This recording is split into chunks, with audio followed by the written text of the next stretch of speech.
Hi friends, welcome to online class of IBS Kayangulam. എൻ്റെ പേര് Vishwanath.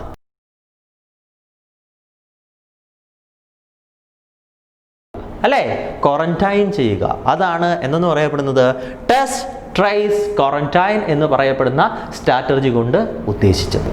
Okay, അപ്പോൾ നമുക്ക് ഒരുപാട് പരിചയമുള്ള പേരാണ് ക്വാറന്റൈൻ എന്നൊക്കെ പറയുന്ന പേരുകൾ. ഓക്കെ, നൗഡേയ്സ് കോവിഡ് പേഷ്യൻസിൻ്റെ എണ്ണം രാജ്യത്ത് എന്ത് ചെയ്തുകൊണ്ടിരിക്കുകയാണ്? കൂടിക്കൊണ്ടിരിക്കുകയാണ്.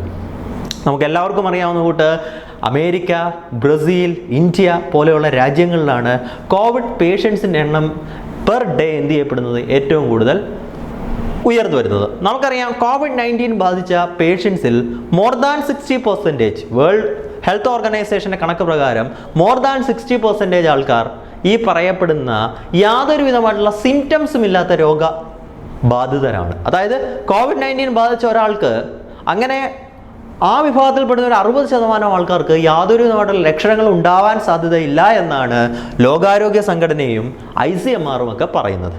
അപ്പം ഇങ്ങനെ ലക്ഷണങ്ങളില്ലാത്ത രോഗികളെ ചികിത്സിക്കുവാനായിട്ട് നമ്മളുടെ ഇന്ത്യ മഹാരാജ്യത്ത് ഒരു വലിയൊരു സംവിധാനം തന്നെയുണ്ട്. Effective system, namely CFLTC. What do you mean by CFLTC?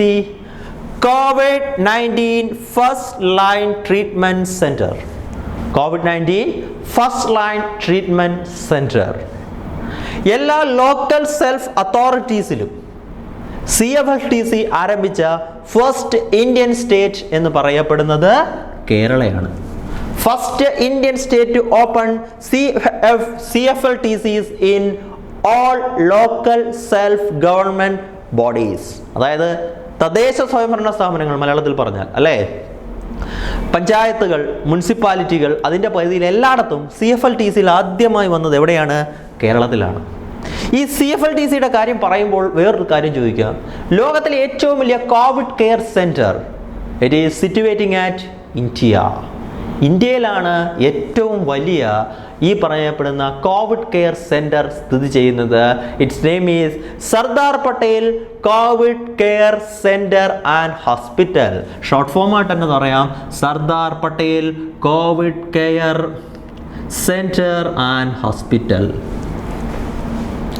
News പേപ്പേഴ്സിലൊക്കെ CPCCH എന്ന് കണ്ടാൽ അതിൻ്റെ പൂർണ്ണരൂപം Sardar Patel COVID care centre and hospital എന്നാണ്.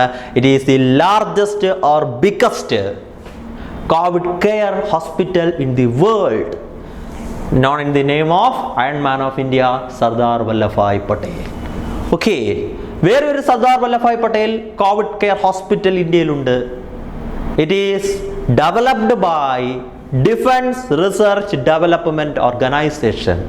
ഇതിൻ്റെ ഏറ്റവും വലിയ സവിശേഷത എന്ന് പറയപ്പെടുന്നത് ഈ ഹോസ്പിറ്റൽ ബിൽഡ് ചെയ്തിരിക്കുന്നത് വിത്തിൻ 12 days, 12 ദിവസം കൊണ്ട് ഇന്ത്യയിൽ ഒരു കോവിഡ് ഹോസ്പിറ്റൽ ഇന്ത്യയിൽ വന്നു. ലോകത്ത് തന്നെ നമുക്ക് അഭിമാനമായിട്ടുള്ള കാര്യമാണ്. അത് വന്നത് എവിടെയാണെന്ന് ചോദിച്ചാൽ അതിൻ്റെ ഉത്തരവ് ന്യൂഡൽഹിയാണ്. It is designed and developed by defence research development organisation. ഇതൊക്കെ നമുക്ക് കൺഫ്യൂഷൻ ഉണ്ടാക്കാൻ സാധ്യതയുള്ള വളരെ സിമ്പിളായിട്ടുള്ള ചോദ്യങ്ങളാണ് ജനറൽ അവയർനെസ്സുമായിട്ട് ബന്ധപ്പെട്ട്. പിന്നെ ഞാൻ പറഞ്ഞു 60% ആൾക്കാരാണ് ഇതുപോലെ എന്ത് ചെയ്യപ്പെടുന്നത്, കോവിഡിൽ നിന്ന് വലിയ ലക്ഷണങ്ങളില്ലാതെ എന്ത് ചെയ്യപ്പെടുന്നത്, രക്ഷപ്പെടുന്നത്. എന്നാൽ നമ്മുടെയുള്ള ലൈഫ് സ്റ്റൈൽ ഡിസീസസ് ഉള്ള ആൾക്കാർക്ക് COVID-19 ഒരു എന്ത് തന്നെയാണ്, ഭീഷണി തന്നെയാണ് അല്ലേ. ഇപ്പോൾ ഡയബറ്റീസ്, അതുപോലെ തന്നെ ഇസ്നോഫീലിയ, അതുപോലെയുള്ള ബ്രോങ്കൈറ്റിസ് പോലെയുള്ള പ്രോബ്ലംസ് ഉള്ള ആൾക്കാരുടെ, അങ്ങനെയുള്ള ആൾക്കാരുടെ ഡെത്ത് റേറ്റാണ് COVID-19 ബന്ധപ്പെട്ട് കൂടുതൽ. ICMR ഒഫീഷ്യൽ സ്റ്റഡി റിപ്പോർട്ട് പ്രകാരം COVID-19 ഏറ്റവും കൂടുതൽ ഭീഷണി ഉണ്ടാക്കുന്നത് ഡയബറ്റീസ് രോഗികളിലാണെന്ന് പറയപ്പെടുന്നു. ICMR ഒഫീഷ്യലായിട്ടുള്ള സ്റ്റഡിയാണ്. അപ്പോൾ രോഗം മൂർച്ഛിച്ച് ഹെൽത്ത് കണ്ടീഷൻ വളരെ സീരിയസ് ആയവർക്ക് നമ്മുടെ ഇന്ത്യ മഹാരാജ്യം മുന്നോട്ട് വെക്കുന്ന, ചികിത്സയ്ക്ക് മുന്നോട്ട് വെക്കുന്ന വലിയൊരു എക്സാമ്പിൾ ഉണ്ട്. It is plasma therapy. Plasma therapy, അതായത് COVID-19 രോഗം ബാധിച്ച് രോഗമുക്തി നേടുന്നവരുടെ എണ്ണം കൂടുതലാണ്. അത് നമുക്ക് വളരെ ആശ്വാസം നൽകുന്നൊരു കാര്യമാണ്. അവരുടെ രക്തത്തിൽ നിന്ന് പ്ലാസ്മ വേർതിരിച്ചെടുത്ത് അത് രോഗബാധിതരായവരിലേക്ക്, അതായത് വളരെയധികം സീരിയസ് കണ്ടീഷൻ ഉള്ളവരിലേക്ക് ഒരു ചികിത്സാ മാർഗമായി എത്തിക്കുന്ന രീതിയാണ് എന്ത് ചെയ്യപ്പെടുന്നത്, പ്ലാസ്മ തെറാപ്പി എന്ന് പറയപ്പെടുന്നത്. നമുക്ക് വളരെയധികം പ്രൗഡായിട്ട് പറയാൻ കഴിയും, ഇന്ത്യയിൽ ആദ്യമായി COVID-19 പ്ലാസ്മ തെറാപ്പി ട്രീറ്റ്മെന്റ് ആരംഭിച്ചത് കേരളത്തിലാണ്. First Indian state to start plasma therapy treatment for COVID-19, it is Kerala, it is in Sri Chitra Institute of Medical Science, Trivandrum. Sri Chitra Institute of Medical Science, ട്രിവാൻഡ്രത്തിലാണ് ആദ്യമായി എന്ത് ചെയ്യപ്പെട്ടത്, plasma therapy ആരംഭിച്ചത്. അങ്ങനെ plasma തെറാപ്പിയുടെ കൂടുതൽ വശങ്ങളെക്കുറിച്ച് പഠിക്കുവാനും അതിൻ്റെ scientific റിസർച്ചിനൊക്കെ ആയിട്ട് ICMR ഒരു വലിയൊരു സംവിധാനം ഇന്ത്യയിൽ കൊണ്ടുവന്നു. അതിൻ്റെ പേരും Sardar Vallabhbhai Patel institute of medical science in Ahmedabad. അതായത് ഇന്ത്യയിൽ ഇന്ന് ഒരുപാട് പ്ലാസ്മ തെറാപ്പിയെക്കുറിച്ചുള്ള പഠനങ്ങൾ നടക്കുന്നു. അതിനായിട്ട് ICMR ആരംഭിച്ച ഒരു പെർമനന്റ് സെന്ററാണ് Sardar Patel institute of medical science. It is in Ahmedabad. ഗുജറാത്തിലെ അഹമ്മദാബാദിലാണ് അങ്ങൊരു സെന്റർ പ്രവർത്തിക്കുന്നത്. ഇന്ന് ഇന്ത്യയിൽ ഏറ്റവും കൂടുതൽ പ്ലാസ്മ തെറാപ്പിയായിട്ട് ബന്ധപ്പെട്ട് പ്രോജക്റ്റ് പ്ലാറ്റിന എന്ന് പറയപ്പെടുന്ന സ്കീം ഇന്ത്യയിൽ കൊണ്ടുവന്ന സ്റ്റേറ്റാണ് മഹാരാഷ്ട്ര.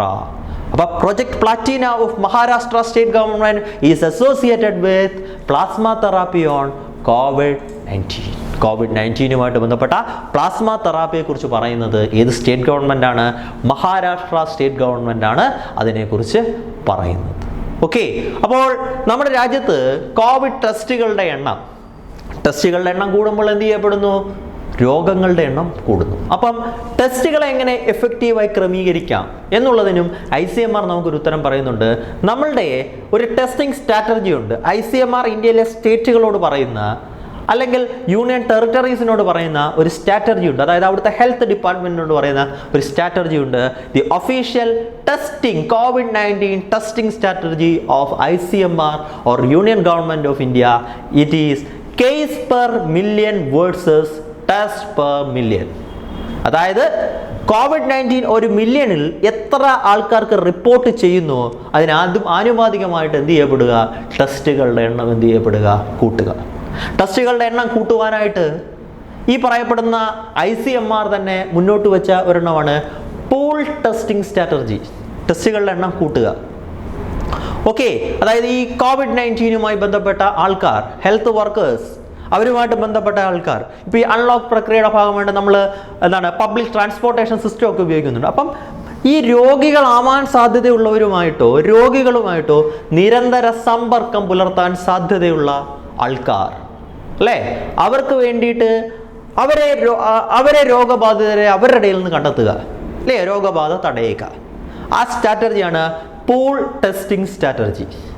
നമ്മൾ ചോദിക്കാൻ ചാൻസുള്ള ചോദ്യം, ഇന്ത്യയിൽ ആദ്യമായി പൂൾ ടെസ്റ്റിംഗ് സ്ട്രാറ്റജി ആരംഭിച്ച സ്റ്റേറ്റ് ഏതാണെന്ന് ചോദിച്ചാൽ ഉത്തർപ്രദേശാണ് പൂൾ ടെസ്റ്റിംഗ് സ്ട്രാറ്റജി ആരംഭിച്ച ഇന്ത്യൻ സ്റ്റേറ്റ് എന്ന് പറയപ്പെടുന്നത്. ഓക്കെ, നെക്സ്റ്റ് ആണെന്ന് പറയപ്പെടുന്നത് നമുക്കിപ്പോൾ മാസ്ക് വളരെയധികം ഇമ്പോർട്ടൻ്റ് ആയിട്ടുള്ള ഒരു ആസ്പെക്റ്റായി മാറിയിരിക്കുന്നു. നിത്യജീവിതത്തിൽ മാസ്ക് ധരിക്കുക എന്നുള്ളത് ഈ COVID-19 പാൻഡമിക് അവസാനിക്കുമോ ഇല്ലയോ എന്നുള്ള കാര്യത്തിലൊന്നും നമുക്ക് എന്ത് ചെയ്യാൻ പറ്റത്തില്ല. ഇപ്പോൾ ഒരു സയൻറ്റിഫിക് ആയിട്ടുള്ള റിസർച്ചിലേക്കും ഡെവലപ്മെൻറ്റിലേക്കൊന്നും നമുക്ക് കടക്കാൻ കഴിയാത്ത ഒരു സാഹചര്യത്തിൽ മാസ്ക് കണ്ടിന്യൂസ് ആയിട്ട് ധരിക്കുക അല്ലേ, നമ്മളെല്ലാം ചെയ്യേണ്ട ഒരു കാര്യം തന്നെയാണ്. ഈ മാസ്ക് ധരിക്കുക എന്നുള്ളത്, അതായത് പബ്ലിക് പ്ലേസസിൽ മാസ്ക് ധരിക്കുക എന്നുള്ളത് നിർബന്ധമാക്കി ലെജിസ്ലേഷൻ പാസ്സാക്കിയ ഇന്ത്യയിലെ ആദ്യത്തെ സ്റ്റേറ്റ് എന്ന് പറയപ്പെടുന്നത് it is Karnataka. First Indian state to legislate law for wearing mask in public places it is Karnataka. Confusion ഉണ്ടാവരുത്, ഇത് സിറ്റി ആണെങ്കിൽ, അതായത് പൊതുസ്ഥലങ്ങളിൽ മാസ്ക് ധരിക്കുന്നത് നിർബന്ധമാക്കിയ ഇന്ത്യയിലെ ആദ്യത്തെ സിറ്റിയാണ് നിങ്ങൾക്ക് അറിയേണ്ടതെങ്കിൽ അതിൻ്റെ ഉത്തരവെന്ന് പറയപ്പെടുന്നത് മുംബൈയിലാണ് അത് നടപ്പാക്കിയത്. ഓക്കെ, അപ്പോൾ നമ്മൾ നേരത്തെ ഒരു കമ്മീഷന്റെ പേര് പറഞ്ഞിരുന്നു അല്ലേ, Nirmala Sitharaman commission. Economic task force of COVID-19 ബന്ധപ്പെട്ട ഒരു എക്കണോമിക് ടാസ്ക് ഫോഴ്സിന്റെ പേരാണ് എന്ന് പറയുന്നത് നിർമ്മല സീതാരാമൻ കമ്മീഷൻ. നമ്മൾ പറഞ്ഞു അതിന്റെ വിശേഷങ്ങൾ എന്താണ്. COVID-19 നമ്മൾ ഇന്ത്യയിൽ ഏൽപ്പിച്ച സാമ്പത്തിക ആഘാതങ്ങളിൽ നിന്ന് നമ്മുടെ രാജ്യത്തെ എന്ത് ചെയ്യപ്പെടുക, മുക്തമാക്കുക എന്നുള്ളതാണ് ലക്ഷ്യമെന്ന് പറയപ്പെടുന്നത്. അപ്പോൾ അങ്ങനെ ആ ഇക്കണോമിക് ടാസ്ക് ഫോഴ്സ് നമ്മുടെ ഇന്ത്യയിൽ ഒരു വലിയൊരു ഫിനാൻഷ്യൽ പാക്കേജ് കൊണ്ടുവന്നു. 3 ഫിനാൻഷ്യൽ പാക്കേജ് കൊണ്ടുവന്നു. അതിനകത്ത് ക്വസ്റ്റ്യനബിൾ ആയിട്ടുള്ളത്, ഏറ്റവും ഇമ്പോർട്ടൻ്റ് ആയിട്ടുള്ള ഒരു ഫിനാൻഷ്യൽ പാക്കേജിൻ്റെ പേരാണ് Atmanirbhar Bharat Abhiyan. Atmanirbhar Bharat Abhiyan. It is the biggest financial package of independent India. സ്വതന്ത്ര ഇന്ത്യയിലെ ഏറ്റവും വലിയ ഫിനാൻഷ്യൽ പാക്കേജ് ആയിട്ടാണ് നമ്മൾ എന്തിനെ കണക്കാക്കുന്നത്, ഈ പറയപ്പെടുന്ന ആത്മനിർഭർ ഭാരത് അഭിയാനെ കണക്കാക്കുന്നത്. This financial package is worth 20 lakh crore rupees. അതാണ് അതിൻ്റെ ഏറ്റവും വലിയ പ്രത്യേകത. 20 ലക്ഷം കോടി രൂപയോളം വാല്യൂഡ് ആയിട്ടുള്ള ഒരു പാക്കേജാണ് എന്ന് പറയപ്പെടുന്നത് ആത്മനിർഭർ ഭാരത് അഭിയാൻ എന്ന് പറയപ്പെടുന്നത്. ANBA, ആത്മനിർഭർ ഭാരത് അഭിയാൻ. അങ്ങനെയൊക്കെ സിമ്പിളായിട്ട് ഒരു ചോദ്യം വന്നേക്കാം. V often read about ANBA financial package in news papers. What is the abbreviation of ANBA, അല്ലെങ്കിൽ what is B in ANBA എന്നൊക്കെ ചോദിച്ചാൽ ആത്മനിർഭർ ഭാരത് അഭിയാൻ. നമ്മളുടെ GDPയുടെ, നമ്മുടെ ഇന്ത്യൻ GDP ഗ്രോസ് ഡൊമസ്റ്റിക് പ്രൊഡക്റ്റിൻ്റെ 10% വാല്യൂ ആണ് ആത്മനിർഭർ ഭാരത് അഭിയാന് ഉള്ളത് എന്നാണ് economic task force head union finance minister Shrimati honourable Nirmala Sitharaman പറഞ്ഞത്. 20 lakh crore rupees. 4 വിഷ്വൽ പോയിന്റ്സിലൂടെ എന്തിനെ, ഈ പറയപ്പെടുന്ന ആത്മനിർഭർ ഭാരത് അഭിയാനിനെ എന്ത് ചെയ്യപ്പെടുക, രാജ്യത്ത് നടപ്പാക്കി ജനങ്ങളുടെ വെൽഫെയർ ആൻഡ് പ്രൊട്ടക്ഷൻ ഉറപ്പുവരുത്തുക എന്നുള്ളതാണ് ആത്മനിർഭർ ഭാരത് അഭിയാന്റെ ലക്ഷ്യം. 4 വോക്കൽ പോയിന്റ്സ് ഉണ്ട്. It is called land, labour, law, liquidity.